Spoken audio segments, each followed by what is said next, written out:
Assalamualaikum warahmatullahi wabarakatuh. Apalagi bersama saya di channel Budi Alba, channel yang akan membahas seputaran budidaya ikan dan akan membagikan tutorial dan cara serta pengalaman kepada kawan-kawan semua. Pada kali ini kita akan membagikan tip atau cara budidaya ikan mas di kolam terpal, yaitu ada 6 cara yang kita gunakan untuk yang perlu kita perhatikan saat budidaya ikan mas di dalam kolam terpal. Jadi langsung saja, yang pertama yaitu persiapan kolam terpal. Ukuran kolam disesuaikan dengan jumlah bibit yang akan kita tebar. Misalkan kolam kita ukuran 2x1 dengan ketinggian 50 cm, itu biasanya bisa kita isi bibit sebanyak 500 sampai 1000 ekor tergantung jumlah dan kapasitas kolam yang kita miliki. Kalau 500 sampai 1000 ekor itu tergantung juga pengalaman kita dalam pembesaran ikan mas. Yang kedua, untuk budidaya ikan mas di dalam kolam terpal, kita harus mempunyai aerator ataupun pompa celup. Ini yang berfungsi sebagai oksigen tambahan buat ikan-ikan yang kita budidayakan di dalam kolam terpal, sehingga di saat budidaya ikan di dalam kolam terpal ini, oksigen yang larut ke dalam air mencukupi kepada seluruh ikan yang ada di dalam kolam kita. Jadi ini merupakan satu hal yang wajib untuk kita perhatikan, karena ini merupakan salah satu kunci agar bibit ikan mas tidak akan mati di dalam kolam terpal. Karena dengan adanya aerator, maka oksigen larut di dalam air akan mencukupi kepada semua bibit ikan yang ada di dalam kolam kita.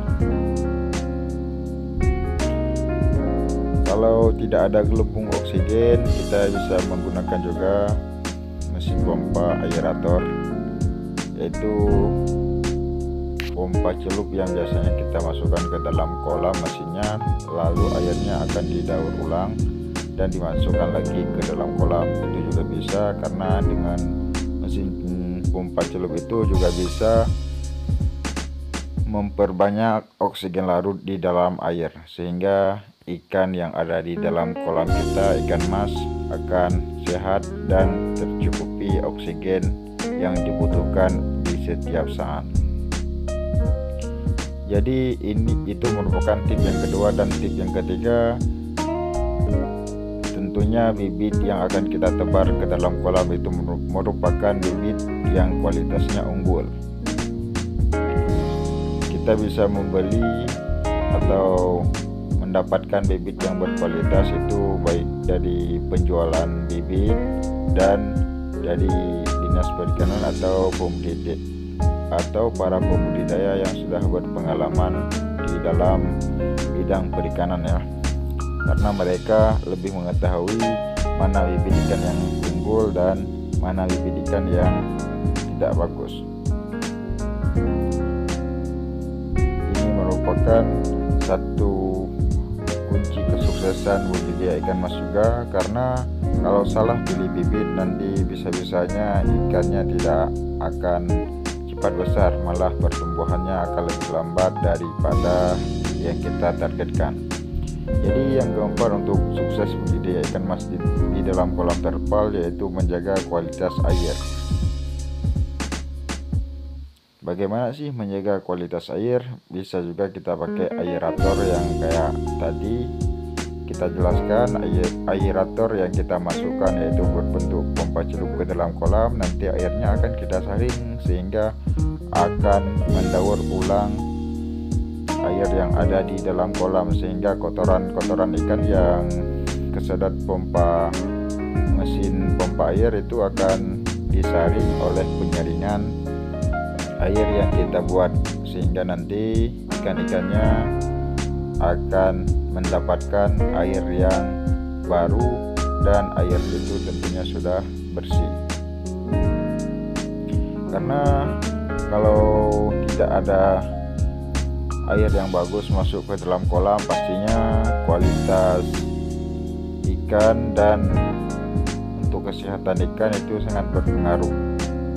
Apalagi ikan mas ini sangat berpengaruh terhadap air yang kotor dan berbau. Berbeda sama ikan lele. Kalau ikan lele itu kalau airnya kotor nggak apa-apa, tapi kalau ikan mas ini nanti malah akan bermasalah kepada bibit yang kita tebar. Bisa jadi berjamur ataupun tumbuhnya kutil di tubuh ikan sehingga menyebabkan kematian pada ikan yang kita tebar di dalam kolam. Jadi yang kelima, kunci kesuksesan budidaya ikan mas itu tergantung juga pada pakan, karena pakan merupakan salah satu kunci untuk sukses budidaya ikan mas di dalam kolam terpal.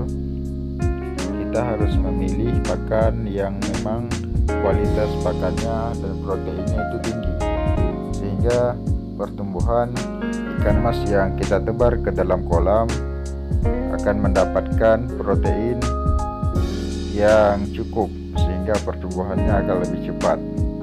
Dan kita usahakan juga untuk pemberian pakannya itu bisa kita lakukan 3 kali sehari ya. Kalau ikan mas ini kalau malamnya mungkin nafsu makannya kurang, bukan seperti nafsu makan ikan lele. Jadi fokus pemberian pakannya di siang hari aja, pagi, siang dan sore, 3 kali sehari. Dan untuk yang terakhir, agar kita bisa sukses dalam budidaya ikan mas di dalam kolam terpal, yaitu kita harus mempunyai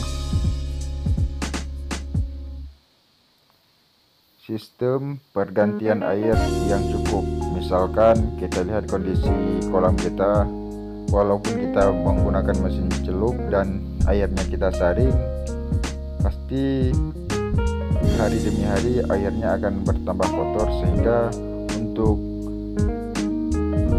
membersihkan airnya dengan menggunakan aerator ataupun pompa celup itu, nanti yang kita saring itu mungkin tidak akan bisa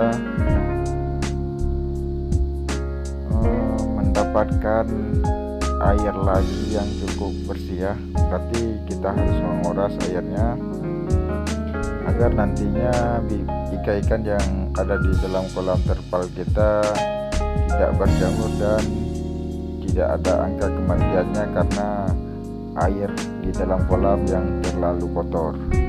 Jadi semuanya ini harus diperhatikan agar kita bisa budidaya ikan mas di dalam kolam terpal. Jadi di antara 6 ini 2 hal yang sangat perlu kita fokuskan, yaitu untuk pertumbuhan ikannya, yang pertama kualitas air dan yang kedua kualitas pakan, karena duanya itu merupakan kunci keberhasilan dalam budidaya ikan mas. Jadi buat kawan semua yang sudah bergabung di channel ini, jangan lupa tekan tombol subscribe dan aktifkan loncengnya agar kawan-kawan semua mendapatkan video dan notifikasi dari kita, tentunya seputaran budidaya ikan. Jadi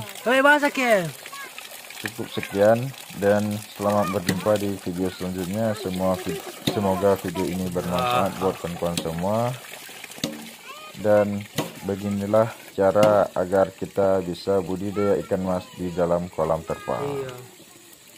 Kurang Oke, jantan sahabat. itu. Assalamualaikum warahmatullahi wabarakatuh.